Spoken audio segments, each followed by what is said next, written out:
We're here because of a river, and not just any river. She spans a continent and with her tributaries forms one of the great river basins of the world. New Orleans was founded where it is because of that great river, and in time she became a magnet, attracting to her commerce and people, trade, industry, for working and for living.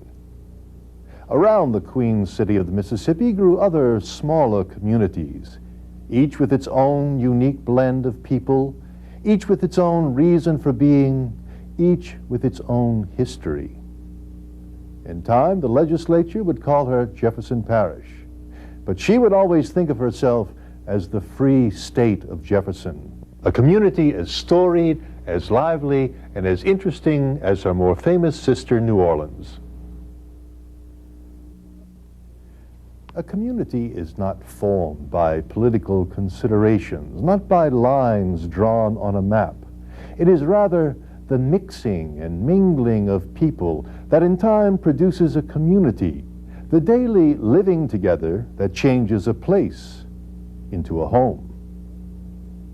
Welcome to Jefferson Genesis, the story of our community.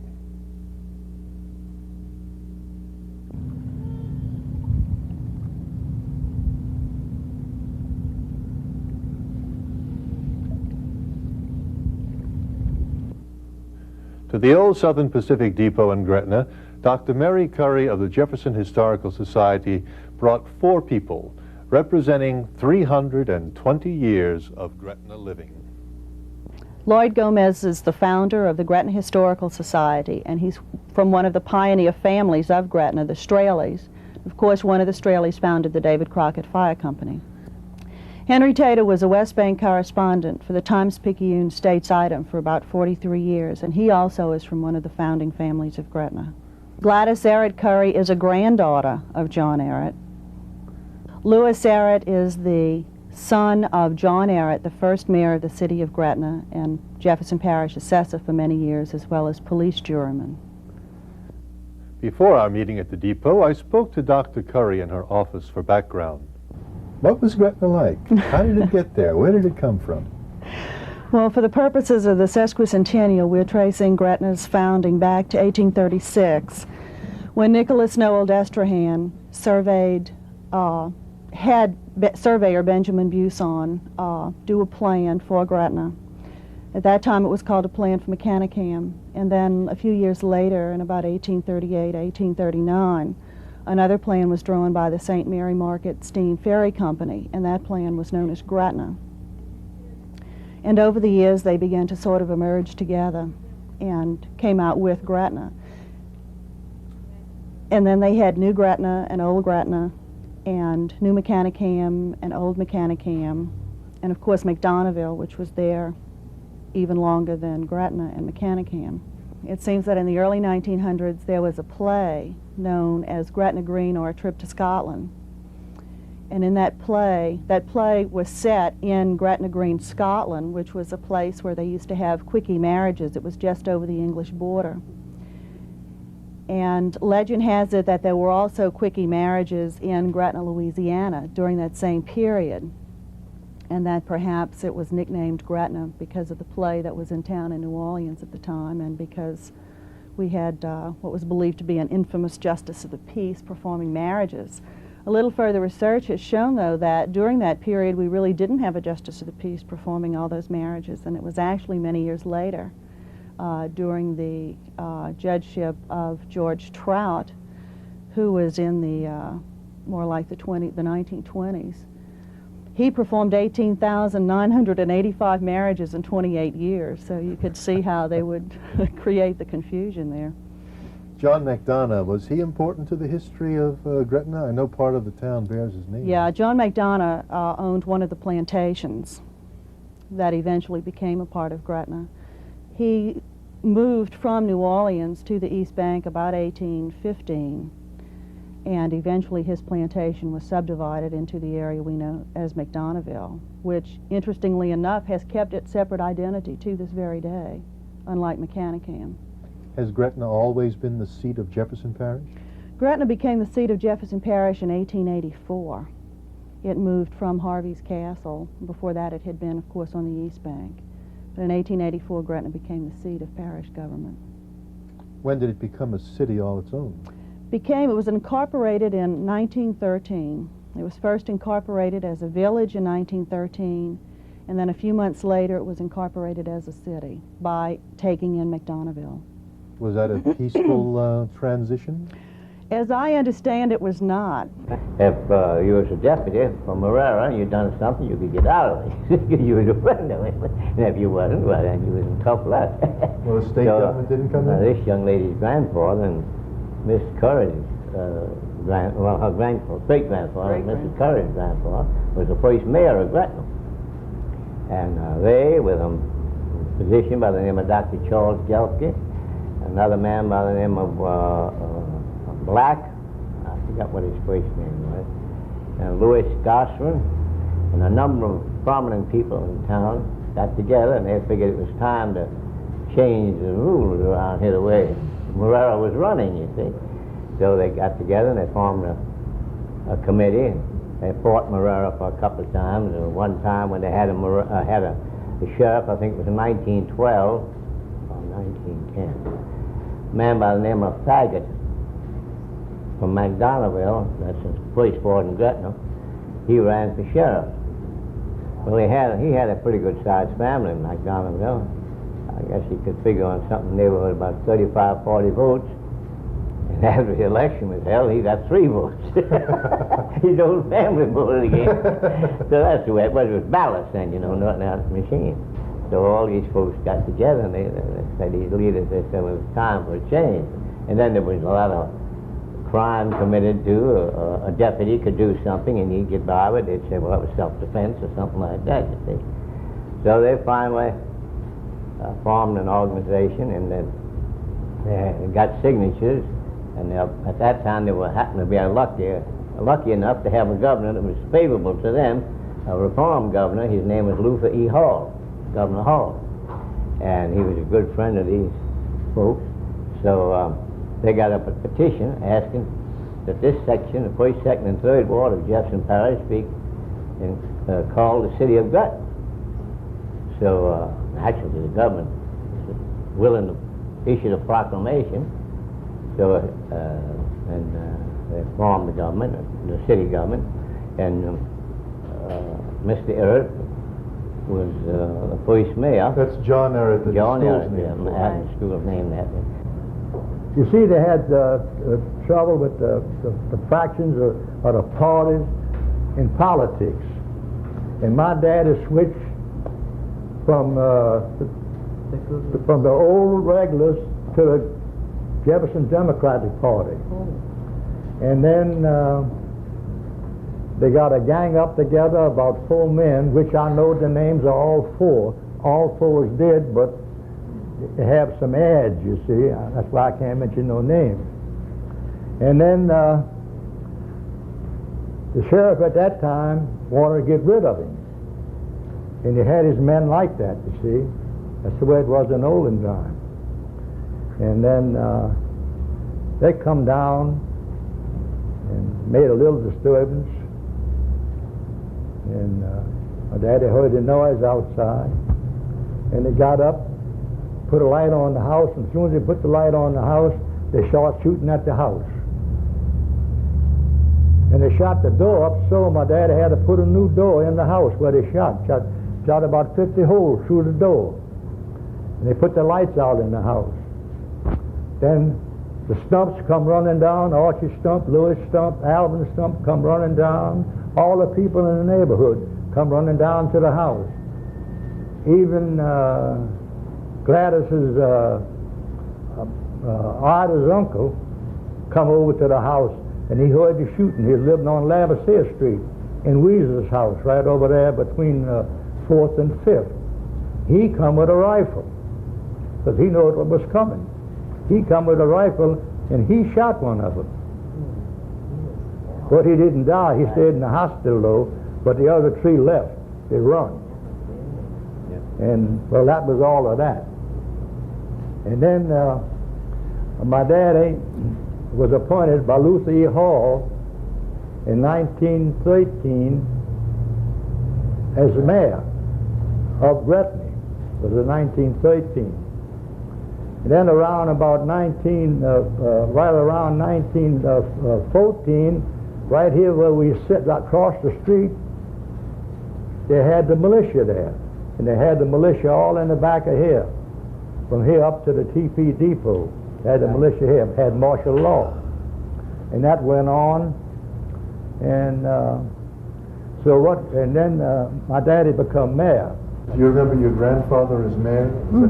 Yeah, he was the first mayor of Gretna, John Ehret. And he didn't have a middle name or a middle initial. It was just John Ehret. Do you remember ever visiting him in his office or seeing him? Oh yeah, right up here in his courthouse. It's the city hall now, but it was the courthouse then.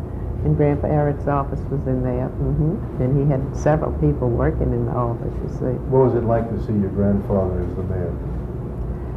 Well, I'll tell you what, he wasn't more, I couldn't have gotten any more dignified than he was before he was in office, because he was dignity from top to bottom. He was a wonderful character, a wonderful man. He'd do anything in the world for people. Was Gretna always primarily a farming, rural community with any industry over there? Well, apparently it started out as that. The main drag in Gretna, UEP Long Avenue, once known as Copernicus Avenue, sort of a local corruption for Copernicus, the astronomer. That was all farms and dairies along there. People used to keep their chickens right, and their cows and their horses right in the middle of the commons of the neutral ground of Copernicus Avenue. So it started out strictly as a farming area, which I guess most places really started out as. And then the railroads came to town in the 1850s, so things began to change a bit. And then pretty early on, the Jefferson Parish police jury invited industry to come to town. And from that point on, we've had quite a bit of industry along the riverfront. You never had nothing in Gretna back over the SP track, much business, you know what I mean? All the business was from 4th Street up to the river. Mr. Brockmeyer run that grocery store. That's what I remember, you know, on back years.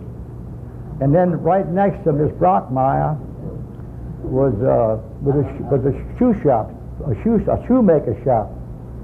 And the shoemaking shop was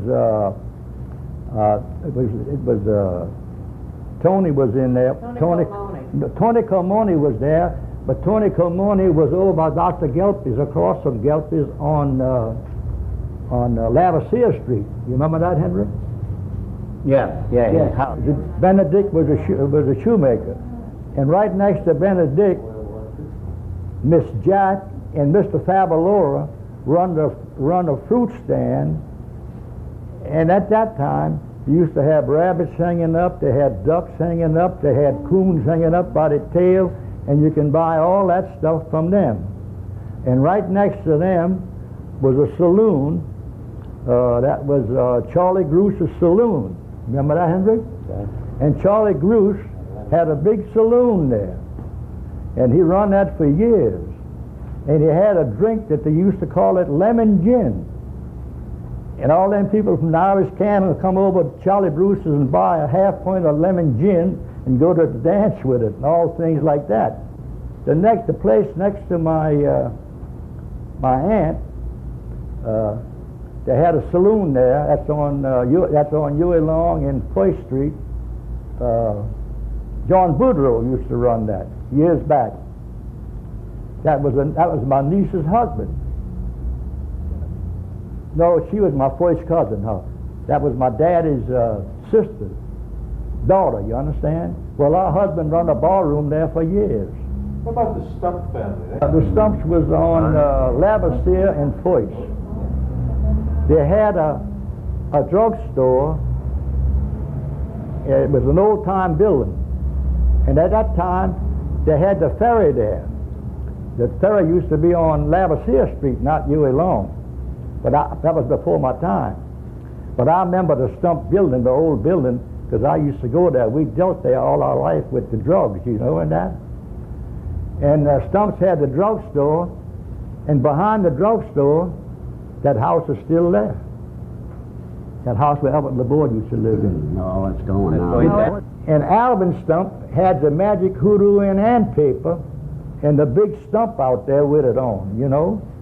And that's where he used to make the supply paper and the ant poison and all that stuff.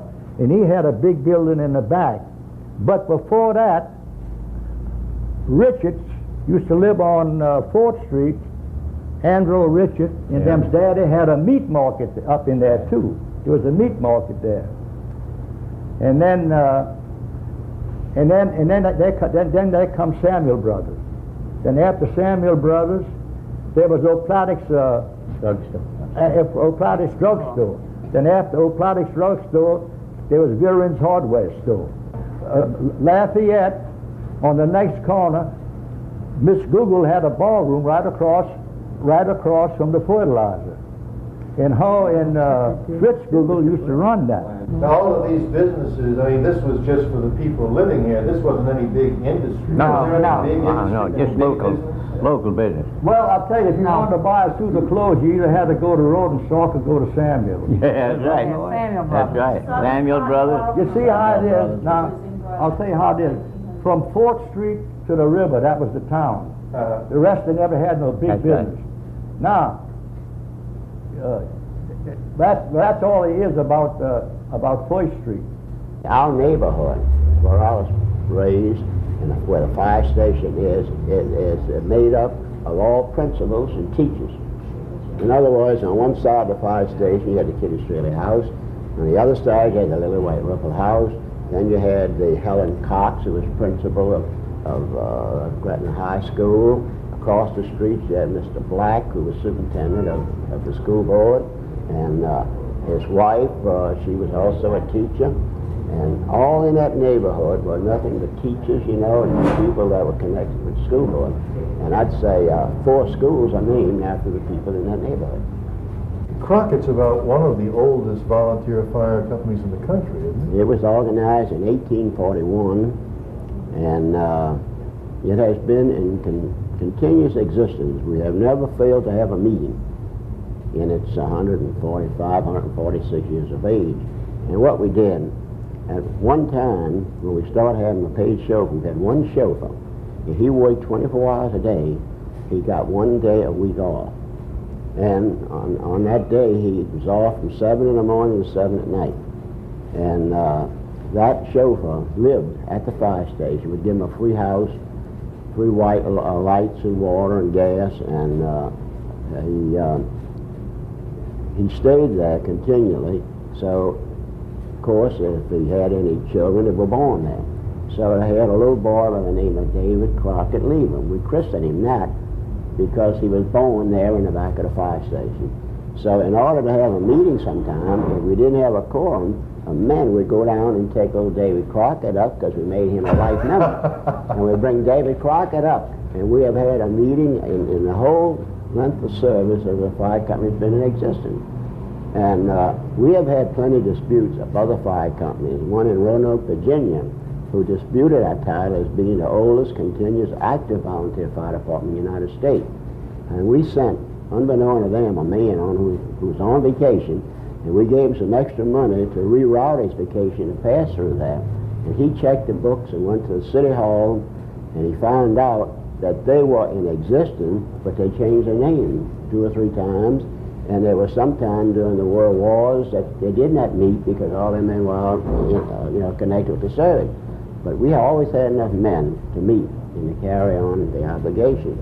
The fire company also sponsored, along with Bill Straley, a kite contest every year. Tell me about Kite Day. Yeah. We made pretty close at one time, pretty close to 2,000 kites. Just on your own? On our own. Bill Straley, who was a politician, he was a Jefferson Parish Police Chairman. He furnished the material, the string, the cypress, and the paper and everything else. And we made the kites.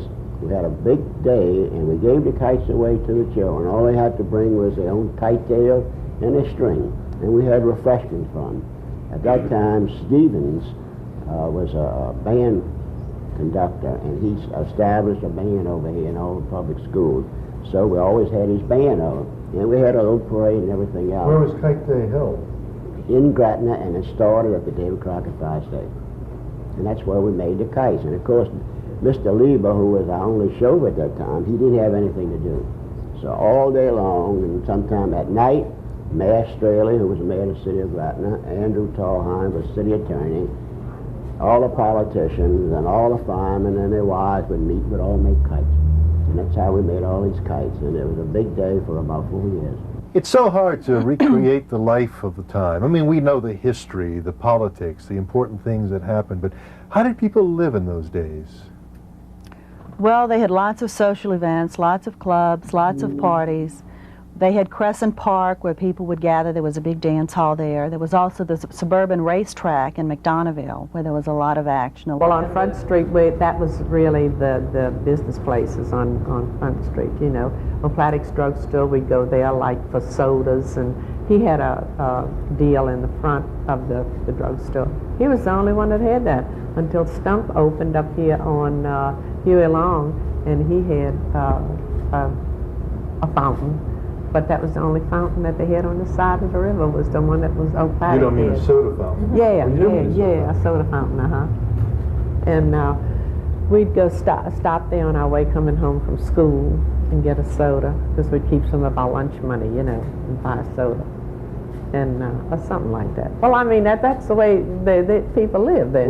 You had a hand, or at least your aunt had a hand, in the first carnival parade ever held in Gretna, ever held in Jefferson Parish, I believe.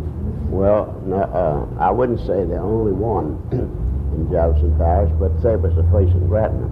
Okay. Now, that was not an aunt of mine, that was Lily White Ripple. Oh. She was the principal of Gretna Primary #1 School, which is where the old school board office was that they just moved out of, on Huey Long and 5th Street, 6th Street.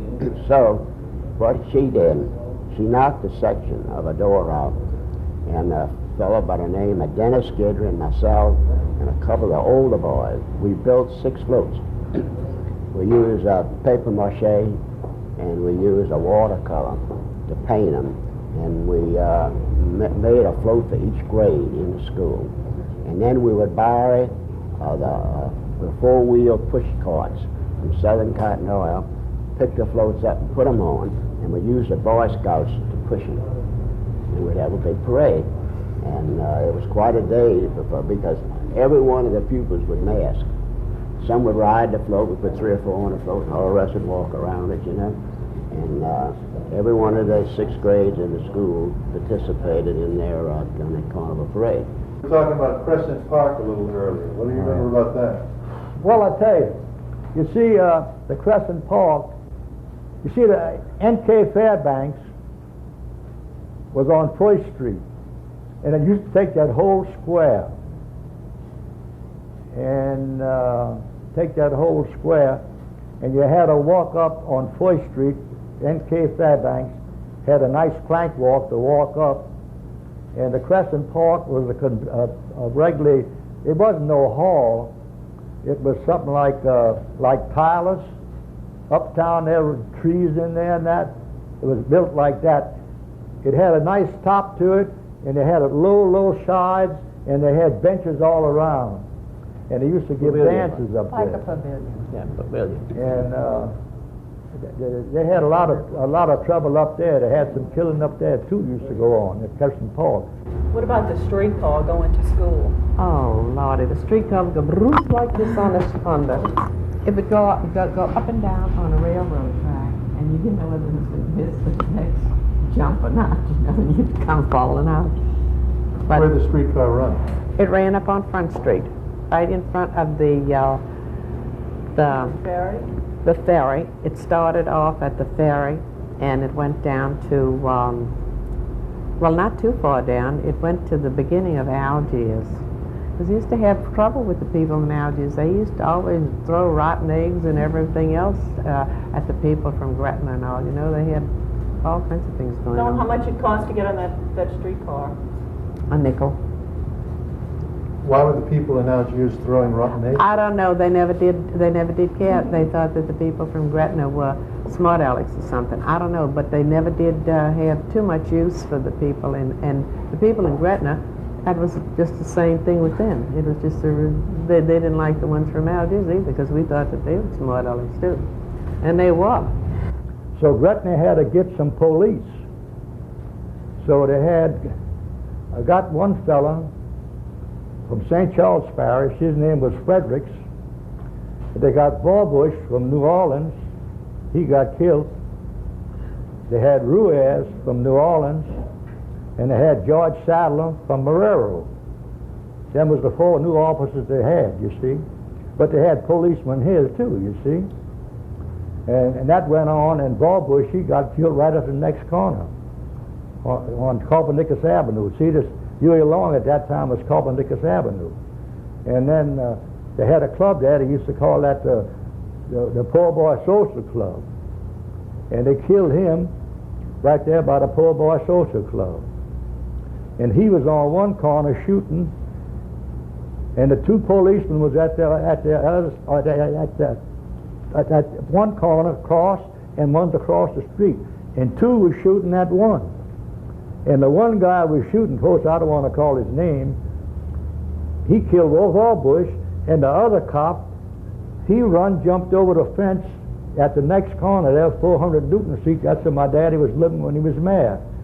And he told my daddy, he said, they killed Barbush, and I run out of bullets, and I run to your house. And that was going on, you see, like that. So then they had the Sunday law. In other words, they had Sunday law. Saturday night, 12 o'clock, the Crockett's bell would ring, and also Mechanic's bell would ring.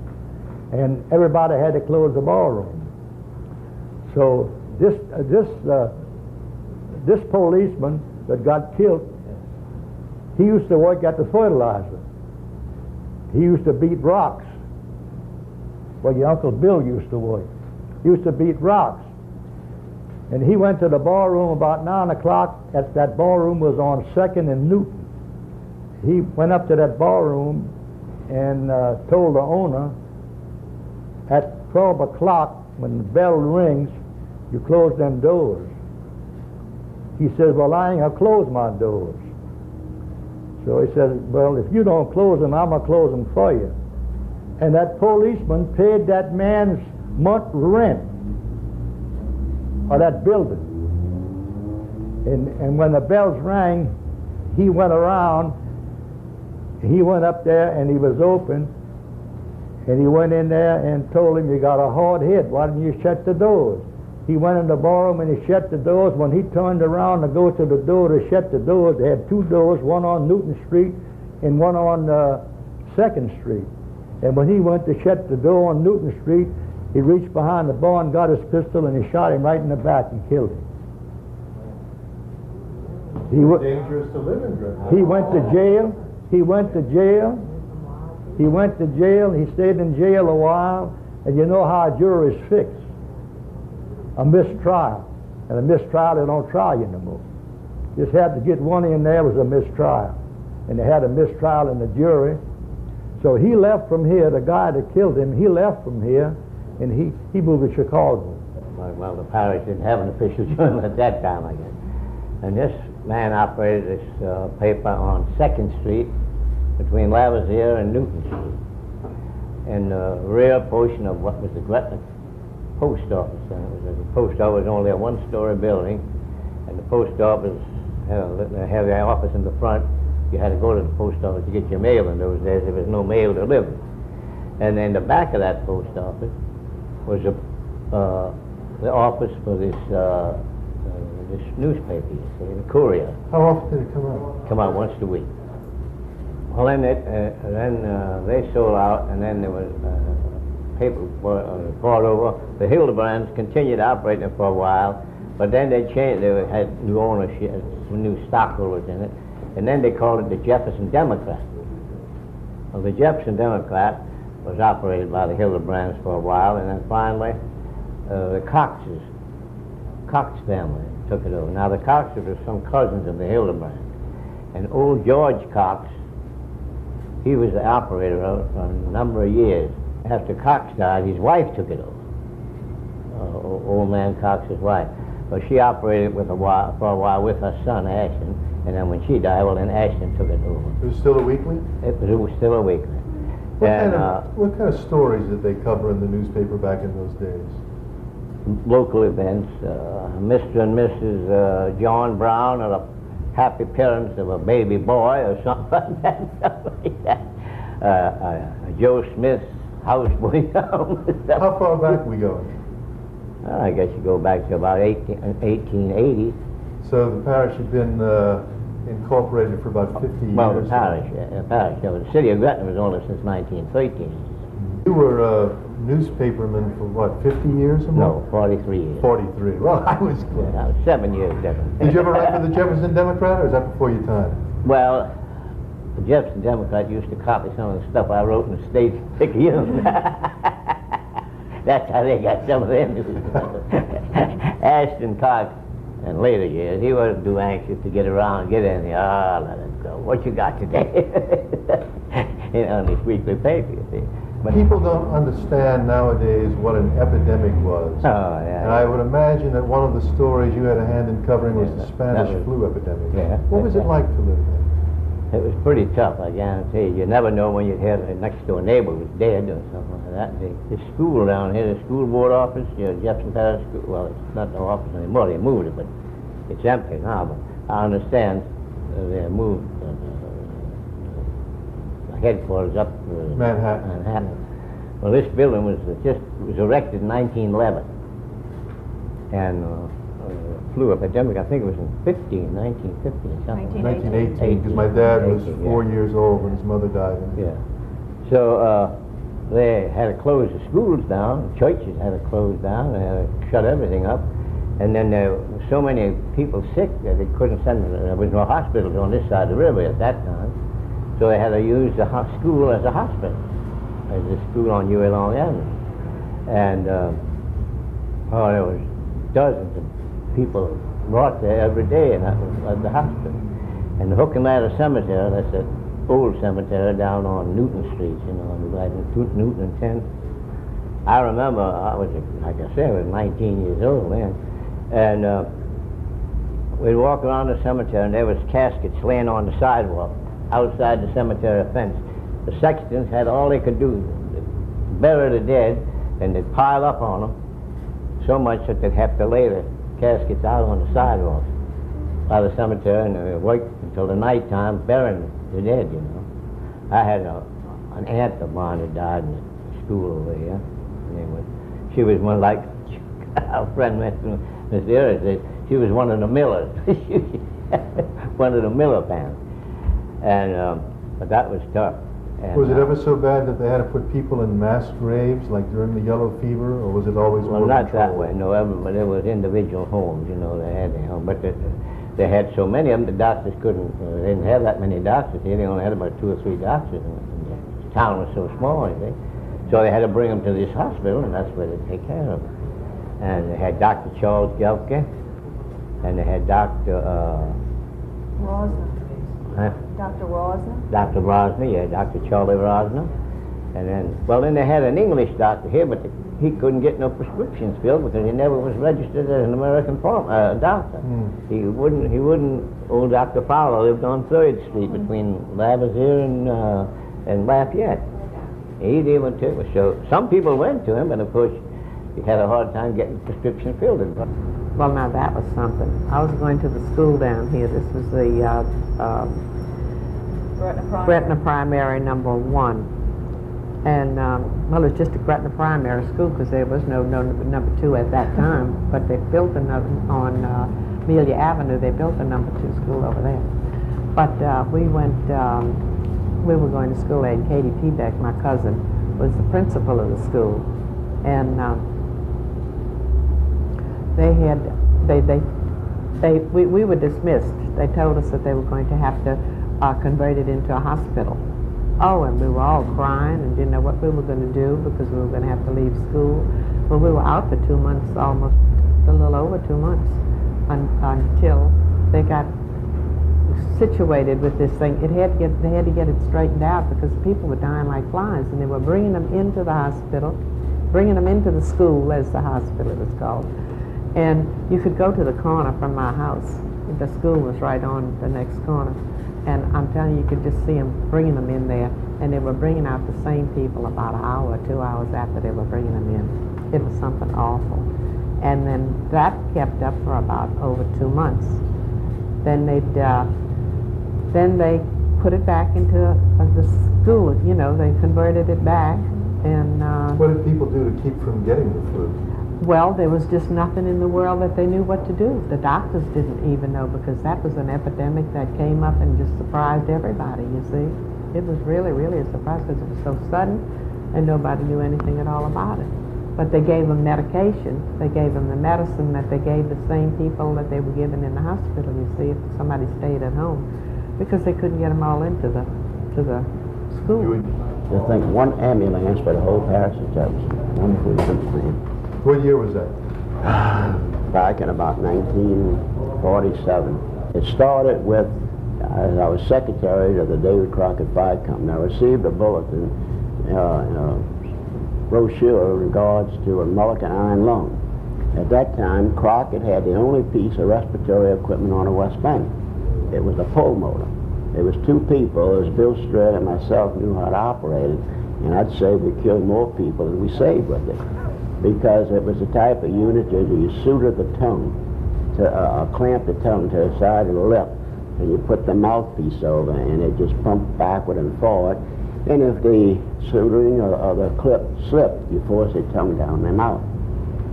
We're very cautious about using it. So I brought it up before the fire company, asked them, what do they think about buying a Mulligan portable iron lung? They said, well, suppose you take it over and see what you can do. When I start looking into it, I found out it was a two valise type unit, one with the chest shields and one with the mechanical equipment. So I said, I'm going to have a place to put this. We can't put it on a fire truck. So what I did, I went around to all the corporations, there were 62 of them on the West Bank, and asked them if they'd ask their employees to contribute towards buying an ambulance rescue unit. And they all did. I went to all the schools, and the school children pitched in. And then finally we raised, at that time, just $27,000. Lloyd Umback built the unit for me, and when we started this thing and got the money coming in, Crockett withdrew their sponsorship. They said it was affecting the raising of funds for the fire company. So I didn't know what to do, but I had some friends in Westwego Fire Company, so they picked the sponsorship up.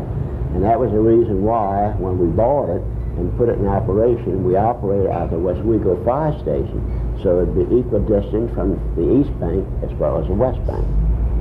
And how we worked it, the fire chauffeurs at the fire station, when they got the call, would take the unit to the scene of the accident. They would radio me, and no matter where I was, I would leave and meet the ambulance at the accident and go to the hospital. The first major industry to settle in the area was, I believe, the Union Oil Company, and then they had the Southern Cotton Oil Company, which was the world's largest producer of cottonseed oil, such as Snowdrift and Wesson Oil. Somebody mentioned the cottonseed plant. Where was that? You had several of them. You had the N.K. Fairbank Company, you had the Southern Cotton Oil Company, you had the Seaboard Refining Company, the Gulf and Valley Oil Company, and then the rest of them with other business. You had the Union What did they Seed. do there? What did they do with those companies? Extract cottonseed oil from the cottonseed. They'd take the shells off, and then they'd press the meats, and that's how you got the cottonseed oil. We had the Pick Fertilizer Company down And here. you had to pick for it. It was Union Seed and Fertilizer Company, then it became the Pick Fertilizer. Southern Cotton Oil Company. I went to work there when I was 18 years old. What do they use the cottonseed oil for? Well, Cooking?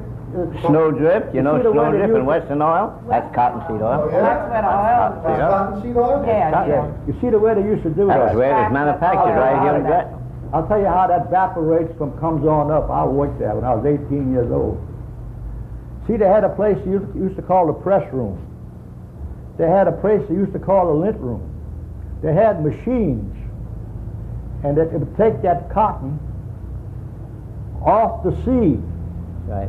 You know what I'm saying? It would run just like a you bolt goods up. It run a machine and bolt up, and when they get a bolt, a big bolt, they'd take it off and run the seed through it and clean it. And they used to take the seed and put it in a cooker and put steam to it, and they'd cook it up. And after they'd cook it up into a cooker, they'd go to work, and they had another cooker made an orange peel that come down like a funnel, and they'd draw that up in there, draw it from out of there, and they had a pan about that wide and about that long with a handle on the end, and they'd run it in there like that, and it would fill up, and there'd be a sack on the bottom, and then they'd put the sack on the top after they put it over. And they had presses. You ever heard of hydraulic pipe? Sure. Hydraulic pipe, like a quarter-inch hydraulic pipe. It had a quarter-inch hole in it, but that thing was about 1 inch thick. You ever seen it, Lloyd? It was about that thick. I worked this show, and I know. Now see, in other words, I'm a steam fitter by trade. Yeah. And all like that's all they ever done. Right. But so what you used to do, draw that out, and they put that just like you got a rack, you're putting something on a rack, one on the top of the other, and that press was about, say, 8 foot high. They'd put all them pans in there, and they'd open the valve, and that thing would go shut. And it would squeeze all the oil out that seed. And they'd take that oil to the refinery. What they'd do, after they'd go to work and press that out and get the oil out of there, they'd send it to the refinery. The oil would go to the refinery, and they'd refine that. And they'd take filazite and everything else and put into that oil and refine that. And all that stuff goes through a filter press. A filter press is an outfit, it's a big outfit with canvas on all the plates, the filter press. And they'd run that oil through there, and that would filter that oil. And then they had a place they used to call the Western. And the Western had coils in there with about 210 degrees of heat running, circulating that through a kiln. It was a furnace on the bottom, just like a boiler, flying with oil or gas. And that's what they used to do, run it through the kilns. And that's how the Western oil is made. Now, they wasn't finished yet. The yellow meal would be a cake. And they had a machine would take that sack off. It was on a conveyor. And that machine would take that sack off of there. And that cake, you know what that would be? That's yellow meal that was feed for cattle. Not to interrupt, here's something else with the oil. They had the hulls. They used to sell the hulls to the cattle. That's all come out of cotton. Right. Right. Sorry. See, the cotton seed produced hulls for the cattle, cotton for clothing. Then, like he says, the seed was cracked, and then oil would get out of that, and squeeze the oil out the seed, out the shell, you see. Then the shell would be thrown into the hull shed where they feed cattle, and then the meat, where the oil came out, that the meat of the seed, that was used. The oil was used to be refined and for edible purposes. And then the cake, it was a meal that was left. The residue that was left out after the oil was out, they used that as called a cottonseed meal, cakes of it, and they feed that, sell it, and feed that to animals. So the cottonseed was a productive item. The whole seed, you use the fur on it, the cotton on it, you use the shell, the hull, you use the oil out of the meal, out of the kernel, and then you use the meal, what was the residue from the oil, you see. Was gambling really as widespread as we're led to believe?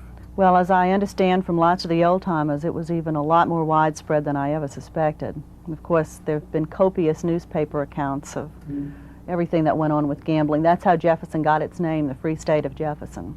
Did you have to cover any gambling stories that they didn't like? Well, I was friends of the gamblers, see, and I was also friends of the newspaper, working for the newspaper. So we had a man at the state's desk that every once in a while they get a communication in the office that there was gambling going on, you know. So one day he got a notice. Frank Clancy was the sheriff at that time.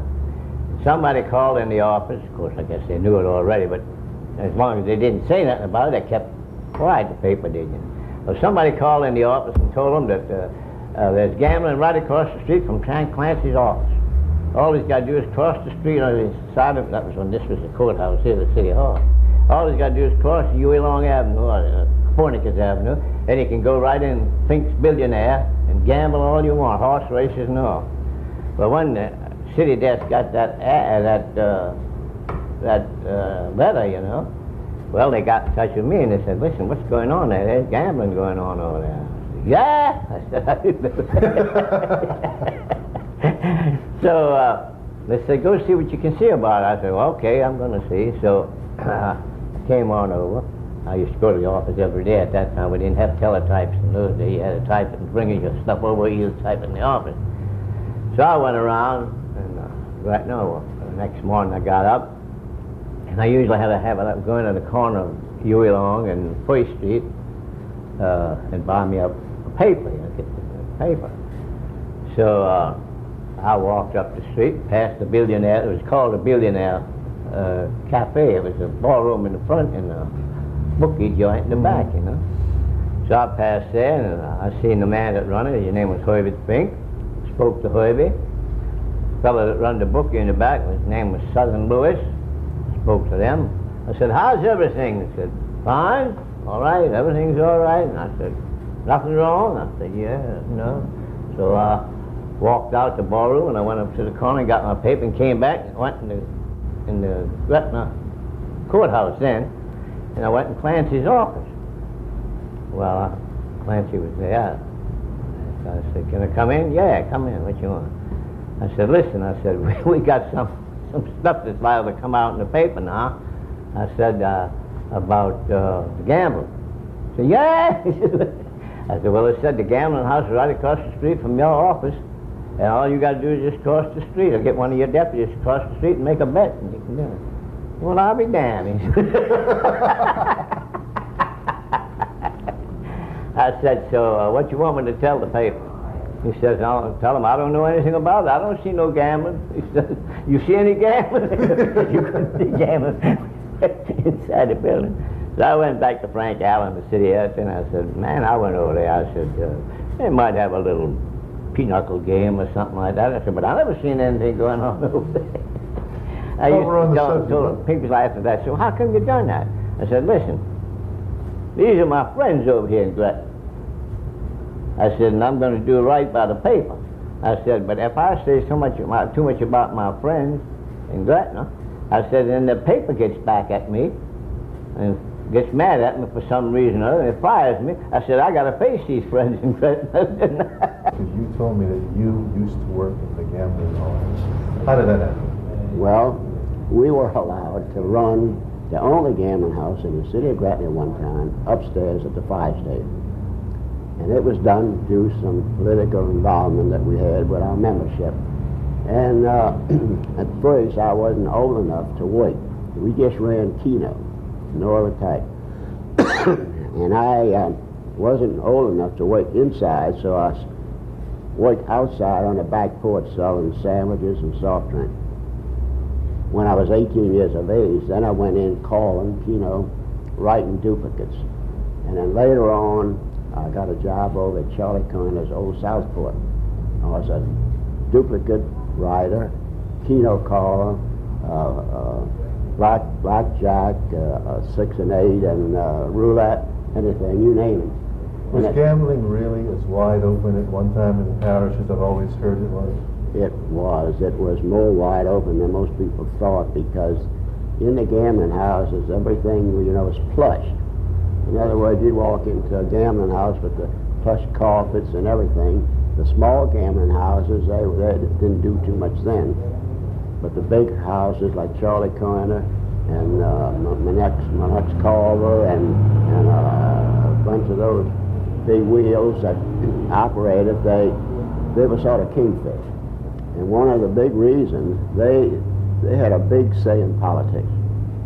when I raised money for the ambulance set, Frank Clancy helped me by letting me go to all the gambling houses along with the man who used to go every night and tell each one of them to give to me whatever they could afford that night towards the ambulance, and that's how I was able to raise the money.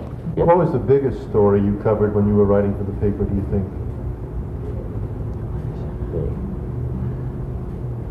The biggest Yeah, well, it was one that stands out in memory. It was a kind of a race riot. A race riot? Race riot.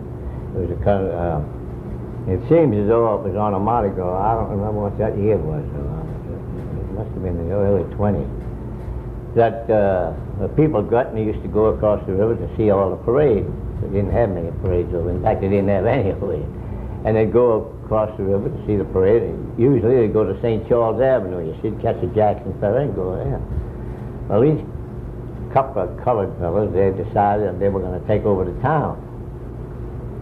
So they had, they got a group together, a group of colored fellows, you know, Negroes, and they said, well, we're going to wait until most of the people are going across the river to look at the parade, and then we're going to take over the town, sack the town, and say, take it.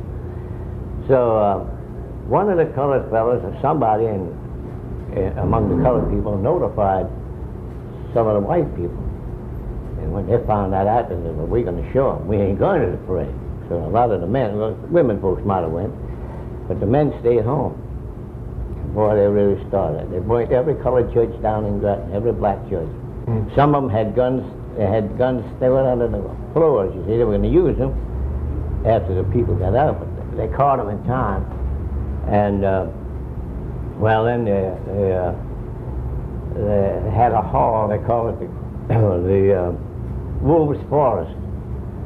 They organized, and they first had it over here on 7th Street between ULO, which was Copernicus Avenue at that time, and the next street, which was Cuvier Street, which is now Wire Street. They had a clubhouse there. Well, then they finally got bigger, so they built a 2-story clubhouse over on Richard Street, which I think is still Richard Street now.